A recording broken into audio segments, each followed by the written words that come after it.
আসসালামু আলাইকুম প্রিয় শিক্ষার্থীরা, তোমরা সবাই কেমন আছো? আশা করি যে যেখানে আছো সুস্থ আছো, ভালো আছো, নিরাপদে আছো। আজকের অনলাইন ক্লাসে তোমাদের স্বাগতম জানাচ্ছি। আমি নাদিয়াতুজ জহুরা, প্রভাষক, দর্শন বিভাগ, ঢাকা কলেজ, ঢাকা। আজকে আমার এই ক্লাসটি অনার্স তৃতীয় বর্ষের ছাত্রদের জন্য। তোমাদের কোর্স শিরোনাম রাষ্ট্রদর্শন, প্রাচীন থেকে আধুনিক। তোমার যে কোর্স নং হচ্ছে ফিলো 305। তোমাদের আজকের পাঠ্য বিষয় সেন্ট টমাস একুইনাসের আইন তত্ত্ব। তোমরা এখানে একটি ছবি দেখতে পাচ্ছ। এটি হচ্ছে একটি বইয়ের ছবি। সেটা হচ্ছে তার একটি বিখ্যাত গ্রন্থ ট্রিটিস অন ল।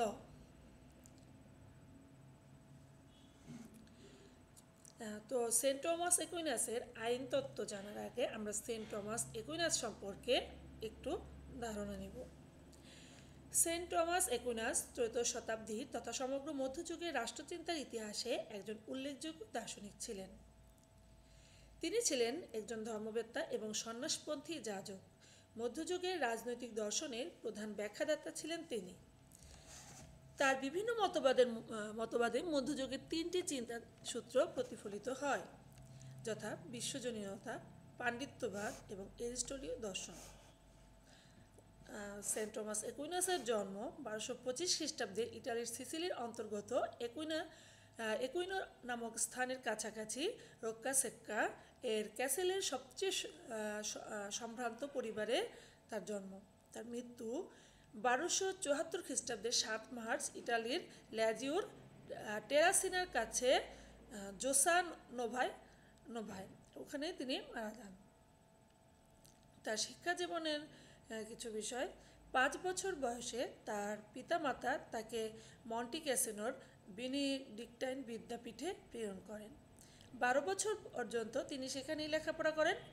সম্রাটের আদেশে মন্টি ক্যাসিনো বিধ্বস্ত হওয়ার পর তিনি নেপলসে গমন করেন। ছোটবেলা থেকেই তিনি অনেক মেধাবী ছিলেন। 19 বছর বয়সেই তিনি সেন্ট ডেমিনিকান অর্থাৎ সন্ন্যাসপন্থী সেন্ট ডেমিনিকান হচ্ছে সন্ন্যাসপন্থী যাজক গোষ্ঠী এর দলভুক্ত হন এবং সন্ন্যাস জীবন গ্রহণ করেন। তিনি শিক্ষার জন্য প্যারিসে অবস্থানকালে আলবার্ট দ্য গ্রেটের শিষ্যত্ব গ্রহণ করেন। 25 বছর বয়সে তিনি প্যারিস বিশ্ববিদ্যালয়ের ধর্মতত্ত্বের অধ্যাপক নিযুক্ত হন।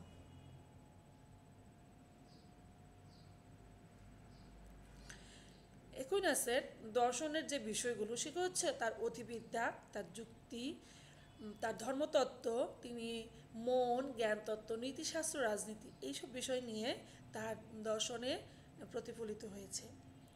তার বিখ্যাত কিছু গ্রন্থ, যেগুলো তার মূল রচনা বলি, সেগুলো হচ্ছে Summa Theologia, Summa Theologica, metaphysics, on the governments of the Jews, তারপর আছে তার concerning the rules of prince, on kinship, Summa Gentiles, Summa contra Gentiles, তারপর তার the principle of nature, on going and essence. তো এইসবগুলোর মধ্যে তার খুবই বিখ্যাত যে সব অতি পরিচিত সাম্মা থিওলজিকা, তারপর হচ্ছে সাম্মা কন্ট্রা জেন্টিলিস, এগুলো তার খুবই বিখ্যাত কিছু গ্রন্থ। তো আমরা এখন সেন্ট টমাস একুইনাসের আইনতত্ত্ব নিয়ে আলোচনা করব। সেন্ট টমাস একুইনাসের সামগ্রিক দর্শন, তার পুরো দর্শনই তার আইনতত্ত্বের মধ্যে অধিকতর মূর্ত হয়ে ফুটে উঠেছে। এই তত্ত্বের প্রবাহধারায় এরিস্টটল, স্টোইকগণ, সিসেরো, রোমান আইনজীবীগণ ও সেন্ট অগাস্টিনের মতবাদসমূহ মিশ্রিত হয়ে একটি পরিপূর্ণ কাঠামোতে বর্তমান যুগ পর্যন্ত সম্প্রসারিত হয়েছে। সেন্ট টমাস একুইনাসের মতে আইন হচ্ছে সমাজ ও সম্প্রদায়ের দায়িত্বে নিয়োজিত ব্যক্তির মাধ্যমে বিঘোষিত এমন একটি বিধান যা যুক্তি থেকে উচ্চারিত এবং মানুষের বিভিন্ন কল্যাণ নিশ্চিত করাই যার প্রধান লক্ষ্য। অর্থাৎ তার আইনটা সমাজ ও সম্প্রদায়ের মানুষের জন্য নিয়োজিত এবং ব্যক্তিদের মাধ্যমে বিঘোষিত এমন একটি বিধান যেটা যুক্তি থেকে আসছে এবং মানুষের সেই আইনটার প্রধান কাজই হচ্ছে মানুষের কল্যাণ নিশ্চিত করা। তার এই আইন প্রসঙ্গে ওয়ানলেস বলেন, an ordinance of reason for the common god promulgated by him who has the care of a community।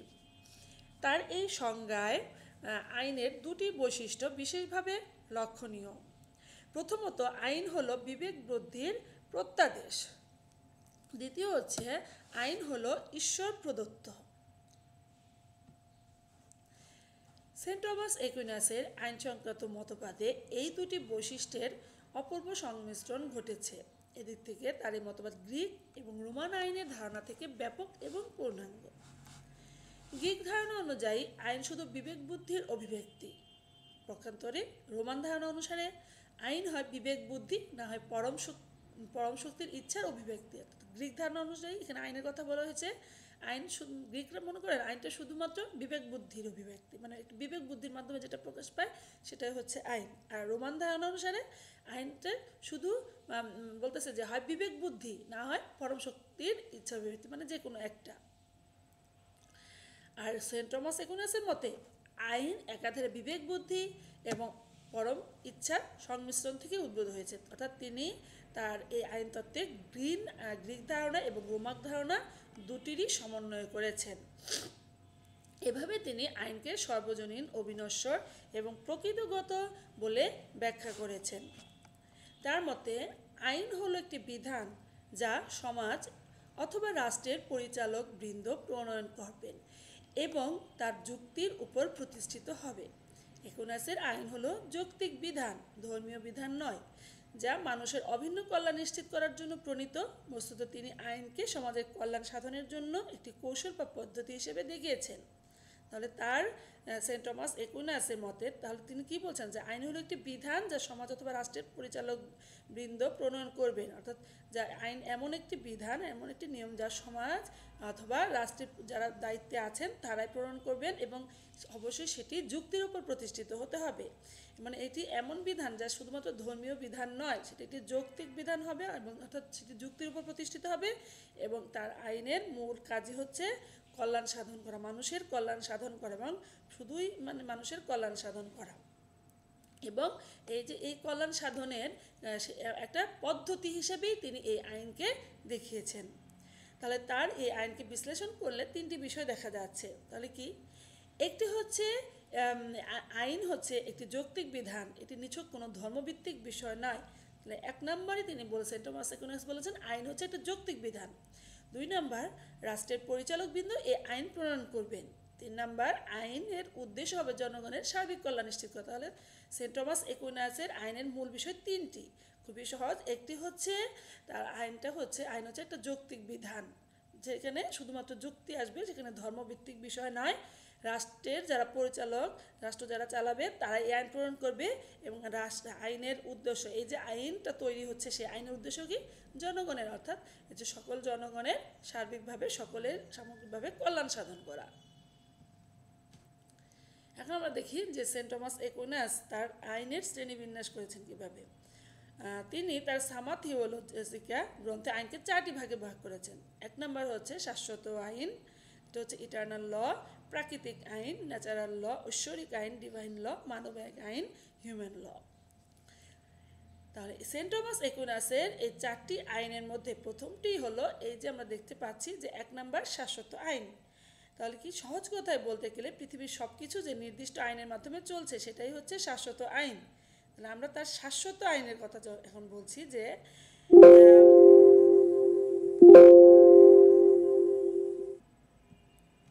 Saint Thomas Aquinas যে আইনের কথা বলছেন, যে এই যে তার শাশ্বত আইনের কথা তিনি বলেছেন, যে একুইনাসের 4টি আইনের মধ্যে প্রথমটি হলো তার শাশ্বত আইন। এখানে তিনি বলতে চেয়েছেন যে পৃথিবীর সব কিছু যে নির্দিষ্ট আইনের মাধ্যমে চলছে সেটাই হচ্ছে এই শাশ্বত আইন। এই আইন মূলত নিয়মের অনুরূপ, একুইনাসের মতে ঈশ্বরের এই মহাবিশ্ব পরিচালনা করার নিয়মই হলো শাশ্বত আইন। তাহলে কি যে ঈশ্বর যে সৃষ্টিকর্তা তিনি যখন এই মহাবিশ্ব পরিচালনা করছেন তার যে নিয়মে সেটাই হচ্ছে এই শাশ্বত আইন। তাহলে এই শাশ্বত আইন সম্পর্কে সেবাইন বলেন, The eternal law is practically identical with the reason of God. It is the eternal plan of divine wisdom by which the whole creation is ordered. In itself, this law is above the physical nature of man and in its entirely beyond human comprehension, though it is not for this reason foreign or contrary to human reason. অর্থাৎ চিরন্তন আইন ঈশ্বরের কারণের সাথে কার্যত অভিন্ন। এটি ঐশ্বরিক জ্ঞানের চিরন্তন পরিকল্পনা যার দ্বারা সমগ্র সৃষ্টির আদেশ দেওয়া হয়। এই আইনটি মানুষের দৈহিক প্রকৃতির উপরে এবং এটি সম্পূর্ণরূপে মানবিক বোধগম্যতার বাইরে, যদিও এটি বিদেশি বা মানবিক কারণে বিপরীত নয়। অর্থাৎ চিরন্তন যে এই যে শাশ্বত বা চিরন্তন আইন এটা ঈশ্বরের কারণের সাথেই কার্যত অভিন্ন, মানে ঈশ্বরের যে সৃষ্টিকর্তার যে কার্য সেটার সাথেই অভিন্নভাবে রিলেটেড। এবং বলেছেন যে এটি ঐশ্বরিক জ্ঞানের চিরন্তন পরিকল্পনা যার দ্বারা সমগ্র সৃষ্টির আদেশ দেওয়া হয়। অর্থাৎ সৃষ্টিকর্তার আদেশই হচ্ছে এই ঐশ্বরিক আইন। তিনি যা সৃষ্টিকর্তার যে কার্যকারণ সৃষ্টিকর্তা যা করবেন সেটাই হচ্ছেন এই ঐশ্বরিক আইন।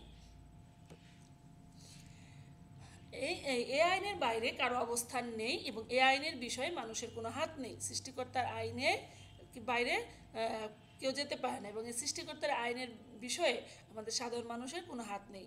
শাশ্বত আইন কার্যত ঈশ্বরের ন্যায়বোধের সঙ্গে সামঞ্জস্যপূর্ণ। এবার আসি প্রাকৃতিক আইন, যেটা হচ্ছে ন্যাচারাল ল।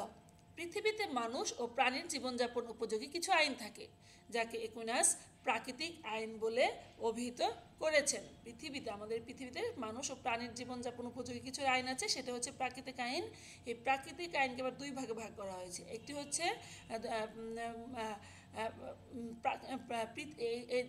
প্রাকৃতিক আইন তোমাদের এই যে পৃথিবীতে যে মানুষ বসবাস করছে এই পৃথিবীর যে বিষয়গুলো সেখানে দুটি ভাগে ভাগ করা হচ্ছে। একটি হচ্ছে যুক্তিবাদী প্রাণী এবং একটি হচ্ছে অযুক্তিবাদী প্রাণী। এখন শাশ্বত প্রজ্ঞার যে অংশটুকু স্রষ্টা এই দুই শ্রেণীর জীবজন্তু জড়বস্তুর নিকট প্রকাশ করেন তাকেই বলা হয় প্রাকৃতিক আইন। তাহলে কি যে চিরন্তন যে জ্ঞান সৃষ্টিকর্তার যে সবটুকু জ্ঞান সেই সৃষ্টিকর্তা তার সবটুকুই জ্ঞানের যখন কিছু অংশ তার ইচ্ছে মতো যে তিনি যুক্তিবাদী প্রাণী অযুক্তিবাদী প্রাণীর মধ্যে দিয়েছেন সেগুলোর মধ্যেই এই প্রাকৃতিক আইনটা বিরাজমান করছে। একুইনাসের মতে মানুষের সহজাত প্রবণতা এবং ন্যায়বোধের ধারণা থেকে প্রাকৃতিক আইনের উদ্ভব ঘটে। এই আইন সম্পর্কে সেবাইন বলেন, the second natural law may perhaps be described as a reflection of divine reason or in created things it is manifest in the inclination which nature implants in all beings to seek good and avoid evil, to preserve themselves and to live as perfectly as possible the kind of life suitable to their natural endowments. অর্থাৎ দ্বিতীয় এই যে প্রাকৃতিক আইন সম্ভবত সৃষ্ট বিষয়গুলিতে ঐশ্বরিক কারণের অপসারণ হিসাবে বর্ণনা করা যেতে পারে। প্রকৃতির পক্ষে সকলের মধ্যে ভালো সন্ধান করা এবং মন্দকে এড়াতে নিজেদের রক্ষা করতে এবং যথাসম্ভব যথাযথভাবে জীবনযাপনের প্রাকৃতিক প্রবণতা যে প্রাকৃতিক প্রতিদানের জন্য প্রসারণ করে তা প্রকোপই প্রকাশিত হয়। অর্থাৎ এখানে সৃষ্টিকর্তার যে নিয়মকানুন, তিনি যে সাধারণ মানুষের মধ্যে এই যে যুক্তিবাদী বুদ্ধিবাদী মানুষ এবং যুক্তিবাদী বুদ্ধিবাদী মানুষের বাইরে যে জীবজন্তু আছে সকল কিছুর মধ্যে যেভাবে পাঠিয়েছেন সেগুলোই সাধারণভাবে এই প্রাকৃতিক আইন অন্তর্ভুক্ত। এই প্রাকৃতিক আইনকে যাবতীয় সৃষ্ট বস্তুতে ঐশী ইচ্ছার প্রতিফলন বলে বর্ণনা করা যায়। প্রকৃতি ও মানুষের মধ্যে যে প্রবৃত্তি দৃঢ় করে তাতে প্রাকৃতিক আইন স্পষ্ট হয়ে ওঠে। মানুষের পক্ষে সমাজে বসবাস, সত্য অনুসন্ধান, বুদ্ধিভিত্তিক উন্নতি সাধন, জ্ঞান চর্চা এবং সন্তানদের শিক্ষিত করে তোলার স্বাভাবিক প্রবণতাগুলো প্রাকৃতিক আইনের অন্তর্গত। তাহলে এখানে প্রাকৃতিক আইনের অন্তর্গত কোন বিষয়গুলো? মানুষের পক্ষে সমাজে বসবাস, সত্য অনুসন্ধান, বুদ্ধিভিত্তিক উন্নতি সাধন, জ্ঞান চর্চা এবং সন্তানদের শিক্ষিত করে তোলার স্বাভাবিক প্রবণতা। এই আইনের সামান্য ব্যতিক্রম ঘটলে ব্যক্তির স্বাভাবিক জীবন ব্যাহত হয়। তাহলে এই যে প্রাকৃতিক আইনের কয়েকটা প্রধান এই সংজ্ঞাগুলো থেকে, এই বিষয়গুলো থেকে আমরা কয়েকটি প্রধান বৈশিষ্ট্য দেখতে পাই। এটা হচ্ছে কিছু আইন থাকবে, কিছু এই প্রাকৃতিক আইনে কিছু আইন থাকবে, কিছু মূলনীতি থাকবে এবং মানুষ ও প্রাণীর জন্য এই প্রাকৃতিক আইন প্রযোজ্য হবে। এবার আমরা আসি ঐশ্বরিক আইনে। শাশ্বত আইন ও প্রাকৃতিক আইনের সঙ্গে সাধারণভাবে সঙ্গতি রক্ষা করে স্রষ্টা প্রত্যাদেশের আকারে যে আইন মানুষকে প্রদান করেন তাকে বলা হয় ঐশ্বরিক আইন বা প্রত্যাদিষ্ট আইন। অর্থাৎ ঈশ্বর প্রদত্ত প্রত্যাদেশ ঐশ্বরিক আইন বলে বিবেচিত। ঐশ্বরিক আইনকে একুইনাস মূলত দৈবজ্ঞান বলে অভিহিত করেছেন। এই জ্ঞান সাধারণ ধর্মগ্রন্থ বা গির্জার মাধ্যমে প্রদত্ত হয়েছে। ঐশ্বরিক আইন মানুষের বিবেক বুদ্ধি থেকে উদ্ভূত নয়, বরং ঈশ্বরের অনুগ্রহ থেকে উদ্ভূত হয়েছে। ঐশ্বরিক আইন শুধু মানুষের ক্ষেত্রে প্রযোজ্য। সহজ কথায় এই পৃথিবীতে মানুষের স্বাভাবিক জীবনযাপনের জন্য সৃষ্টিকর্তা যে বিধিবিধান বা আইন কানুন নিয়ম কানুন প্রণয়ন করে বিশেষ দূতের মাধ্যমে তা মানুষের কাছে পাঠিয়েছেন তাকেই হচ্ছে ঐশ্বরিক আইন বলে। যেমন এখানে বলা হয়েছে যে সিনাই পর্বতে হজরত মুসা আলাইহিস সালামের মাধ্যমে বনি ইসরায়েলদের কাছে যে আইন প্রকাশ করা হয় এবং হজরত ঈসা আলাইহিস সালাম ও হজরত মুহাম্মদ সাল্লাল্লাহু আলাইহি সাল্লাম এর মাধ্যমে যথাক্রমে খ্রিস্টান এবং মুসলমানদের মধ্যে যে আইন প্রণয়ন করা হয় তাকেই বলে ঐশ্বরিক আইন বা প্রত্যাদিষ্ট আইন। এটি প্রাকৃতিক আইনের মতো কোনো শাশ্বত বিধান নয়। এটি কালের প্রেক্ষিতে পরিবেষ্টিত হতে পারে, কিন্তু সে পরিবর্তন হবে স্বয়ং বিধাতার প্রত্যাদেশের মাধ্যমে। ঐশ্বরিক আইনের মূল ভিত্তিটাই হচ্ছে বিশ্বাস। যাদের মধ্যে বিশ্বাসবোধ বেশি তারা এই আইন মেনে চলে এবং এই আইনকেই সর্বোৎকৃষ্ট যুক্তি নির্ভর আইন বলা হয়। কারণ এই আইনে মিথ্যা বলা, অহংকার করা, অন্যায় করা ইত্যাদি পাপ হিসাবে স্বীকৃত। ঐশ্বরিক আইন নিরঙ্কুশ, সমস্ত প্রচলিত রীতি প্রথার ঊর্ধ্বে, সম্রাট পুরোহিত সবার ঊর্ধ্বে। তারা এই আইনের ঘোষণা দিতে পারেন মাত্র, কোনো পরিবর্তন করতে পারেন না। একুইনাসের মতে ঐশ্বরিক আইন দুইভাবে মানুষের সাথে যোগাযোগ স্থাপন করে, যথা আদিবিধি এবং নববিধি। এখন আসি মানবিক আইনটা কি। যে আইন মানুষের জন্য প্রবর্তিত হতো তাকেই একুইনাস মানবিক আইন বলে অভিহিত করেছেন। মানবিক আইনের স্রষ্টা মানুষ, তারা সমবেতভাবে বা তাদের নির্বাচিত প্রতিনিধির মাধ্যমে এ আইন প্রবর্তন করে থাকে। এ আইন কোনো ব্যক্তিবিশেষ বা শ্রেণীর স্বার্থ সংরক্ষণ করে না, বরং সমাজের সকল ব্যক্তিবর্গের এবং সকল শ্রেণীর মানুষের স্বার্থ সংরক্ষণ করতে সচেষ্ট হয়। একুইনাস পরিষ্কারভাবে উপলব্ধি করেন সমাজের মানুষের জন্য শুধু প্রাকৃতিক আইনই যথেষ্ট নয়, মানুষের জন্য প্রয়োজন গঠনমূলক মানবিক আইন। তাহলে এখানে দেখতে পেয়েছে যে আইন মানুষের জন্য প্রবর্তিত হয় তাকেই একুইনাস মানবিক আইন বলেন। তাহলে মানবিক আইন যেহেতু মানুষের জন্য প্রবর্তিত, মানবিক আইনের স্রষ্টা আবার মানুষ, তাহলে কি এই মানুষ যারা সমবেতভাবে তাদের নির্বাচিত প্রতিনিধির মাধ্যমেই এই আইন প্রবর্তন করে থাকেন। আর এটা হচ্ছে সকল মানুষের জন্য এবং সকল শ্রেণীর মানুষের জন্যই স্বার্থ সংরক্ষণ করে, কোনো বিশেষ ব্যক্তি বা শ্রেণীর বা গোষ্ঠীর স্বার্থ সংরক্ষণ করে না। এটা সকলের জন্যই মানবিক আইন প্রযোজ্য। তারপরে দেখা যাচ্ছে যে এই যে বস্তুত একুইনাস সমাজ ও সম্প্রদায়ের দায়িত্বে নিয়োজিত ব্যক্তির মাধ্যমে বিকশিত এবং যুক্তি থেকে উচ্চারিত থেকে যে আইনের কথা বলেছেন সেটাই হচ্ছে এই মানবিক আইন। পার্থিব পৃথিবীতে বিভিন্ন রাষ্ট্র বা সমাজের মানুষ তাদের জীবন পরিচালনা করার জন্য যেসব আইন প্রণয়ন করেন তা মানবিক আইনের অন্তর্ভুক্ত। এ আইন সমাজের সকল মানুষের সাধারণ স্বার্থ ও কল্যাণের কথা মাথায় রেখে প্রণয়ন করা হয়, যা প্রকৃতপক্ষে যুক্তির নির্দেশ। তাহলে কি এই মানবিক আইনও এর মধ্যেও যুক্তি থাকবে কথা বলা হয়েছে, এবং এটি শুধুমাত্র বিশেষ বিশেষ মানুষের জন্য নয়, সকল মানুষের সাধারণ স্বার্থ এবং কল্যাণের জন্য এবং আইন প্রণয়ন করা হবে। মানবিক আইন সমাজের নৈতিকতা সদাচরকে সুপ্রতিষ্ঠিত করার জন্য অনেক বেশি গুরুত্বপূর্ণ। এরিস্টটলকে অনুসরণ করে সেন্ট টমাস অ্যাকুইনাস প্রাকৃতিক আইন ও তার বাস্তবায়নের জন্য মানবীয় আইনের গুরুত্বের কথা স্বীকার করেন। কেবল পাপীকে শাস্তি প্রদান নয়, ঐশ্বরিক যুক্তিকে বাস্তবে রূপ দেওয়ার জন্য মানবিক আইনের প্রয়োজন। তাহলে কি শুধু পাপীকে শাস্তি প্রদান নয়, সৃষ্টিকর্তার যে যুক্তি, ঐশ্বরিক যে যুক্তি, সেই যুক্তিকে বাস্তবে রূপ দেওয়ার জন্য মানবিক আইনের প্রয়োজন রয়েছে। অ্যাকুইনাস মানবিক আইনের কয়েকটি বৈশিষ্ট্যের কথা উল্লেখ করেছেন। এগুলো হচ্ছে: মানবিক আইনকে গ্রহণযোগ্য করার জন্য যুক্তির শাসন অপরিহার্য। মানবিক আইনের সাথে অভিন্ন কল্যাণ সামঞ্জস্যপূর্ণ হবে। মানবিক আইনের প্রেক্ষাপটে বৈধতা থাকা জরুরি। মানবিক আইনের বিষয়বস্তু হবে শুধু জাগতিক ও মানবিক। কোনো ধর্মীয় আধ্যাত্মিক বিষয়ে মানবিক আইন প্রণীত হবে না। মানবিক আইন সঠিকভাবে ঘোষিত হতে হবে। মানবিক আইনও একটি যৌক্তিক আইন, যা মানুষের জন্য প্রণীত এবং মানুষই তা প্রণয়ন করে। তাই এই আইনকে পার্থিব আইনও বলে অভিহিত করা। অর্থাৎ মানবিক আইন, অর্থাৎ এটি হচ্ছে একটি মানবিক আইন মানে পৃথিবীর আইন।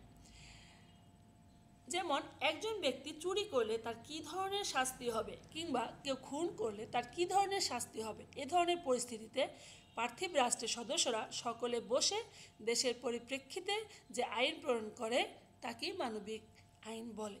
সেন্ট টমাস অ্যাকুইনাসের মতে মানবিক আইন তখনই শ্রেষ্ঠ বলে প্রমাণিত হয় যখন রাষ্ট্রের সকল জনগণ আইন প্রণয়নে সার্বিক সহায়তা করে।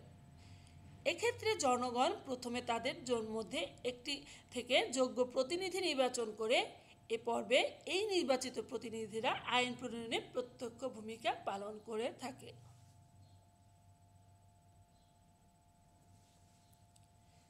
আইন সম্পর্কে অ্যাকুইনাসের আলোচনা বিশেষভাবে উল্লেখযোগ্য। তার আইনতত্ত্বে যুগের প্রভাব রয়েছে। শাসকের ক্ষমতা অবশ্যই আইন অনুযায়ী পরিচালিত হবে। তার মতে শাসকের স্বেচ্ছাচারী ক্ষমতা প্রয়োগ সমর্থন করা যায় না। তিনি স্বেচ্ছাচারী সরকারের পরিবর্তে বৈধ সরকার সমর্থন করেছেন। আইনতত্ত্ব আলোচনায় অ্যাকুইনাস বলেন, মানুষের জীবনে দুটি সত্তা বিদ্যমান, একটি হচ্ছে পার্থিব সত্তা, একটি হচ্ছে তার আধ্যাত্মিক সত্তা। মানুষের পার্থিব লক্ষ্য অর্জিত হয় রাষ্ট্রের মাধ্যমে, কিন্তু আধ্যাত্মিক মুক্তি সম্পূর্ণভাবে ধর্মীয় তত্ত্বের বিষয়। তাই তার আইনতত্ত্বে যুক্তি ও বিশ্বাসের সমন্বয় সাধিত হয়েছে। সেবাইন বলেন, অ্যাকুইনাসের উদ্দেশ্য ছিল মানবীয় আইন ও দৈবিক আইনের মধ্যে সম্পর্ক স্থাপন করা। তাহলে আমরা সেন্ট টমাস অ্যাকুইনাসের এই 4 প্রকার আইন দেখতে পাচ্ছি। তো সেন্ট টমাস অ্যাকুইনাসকে আবার মধ্যযুগের এরিস্টটল বলা হয়। সেন্ট টমাস অ্যাকুইনাসকে কেন মধ্যযুগের এরিস্টটল বলা হয় তার কারণগুলো আমরা একটু দেখব। ত্রয়োদশ শতাব্দীতে বহু পণ্ডিতদের আলোচনায়, মতবাদ এবং বিশ্ববিদ্যালয়ের চর্চায় সর্বোপরি অ্যাকুইনাসের কারণে এরিস্টটলের প্রভাব ছিল উল্লেখযোগ্য। অ্যাকুইনাস সেন্ট অগাস্টিনের প্রায় 800 বছর পরে গ্রিক দার্শনিক এরিস্টটলকে সবার সামনে নতুনভাবে উপস্থাপন করেন। সেই সময় খ্রিস্ট ধর্মের একচেটিয়া প্রভাব থাকা এর অন্যতম কারণ হিসেবে বিবেচিত হতে পারে। মূলত অ্যাকুইনাসের লক্ষ্য ছিল রাষ্ট্রীয় দর্শন ও ধর্মীয় নীতির মধ্যে সমন্বয় সাধন করা। খ্রিস্ট ধর্ম বিশ্বাসের ভিত্তিতে তিনি সমগ্র জ্ঞানের এক সমন্বয় সাধন করেন। তার প্রচেষ্টায় খ্রিস্ট ধর্ম এক আধ্যাত্ম দর্শনে পরিণত হয়। তবে একটি বিষয় লক্ষণীয় যে ধর্ম সম্পর্কে এরিস্টটলের কোনো সুস্পষ্ট বক্তব্য পাওয়া যায় না। কারণ হিসেবে বলা যায় এ সময়ে পৃথিবীতে খ্রিস্ট ধর্মের আবির্ভাব ঘটেনি। যুক্তি ও বিজ্ঞানের দিক থেকে অ্যাকুইনাস এরিস্টটলকে সবার উপরে স্থান দিয়েছেন। একজন খ্রিস্টান হয়ে অ্যাকুইনাস ভিন্ন ধর্মের অনুসারী এরিস্টটলকে সর্বযুগের শ্রেষ্ঠ দার্শনিক বলে আখ্যায়িত করেছেন। এমনকি তিনি সেই সর্বযুগের সর্বশ্রেষ্ঠ দার্শনিক এরিস্টটলের উপর ভিত্তি করে একটি গ্রন্থও রচনা করেন। এই গ্রন্থটির নাম তিনি দিয়েছেন কমেন্টারিজ of the politics of Aristotle. ফলে ওই সময়কার খ্রিস্ট ধর্মাবলম্বীরা অ্যাকুইনাসকে অন্য দৃষ্টিতে দেখতেন। একুইনাসকে মধ্যযুগের এরিস্টটল বলার আরও কিছু কারণ আছে, যেমন একুইনাস গ্রিক দার্শনিক এরিস্টটলের মৌল দর্শন দ্বারা প্রভাবিত হয়েছিলেন। রাষ্ট্রের উৎপত্তি সম্পর্কে একুইনাস এরিস্টটলের চিন্তাধারার একমত পোষণ করেছেন। একুইনাস ঈশ্বরকে বিশ্বাস করা সত্ত্বেও তিনি এরিস্টটলের সরকারি শ্রেণীবিভাগ দ্বারা প্রভাবিত হন এবং তাকে সমর্থন করেছেন।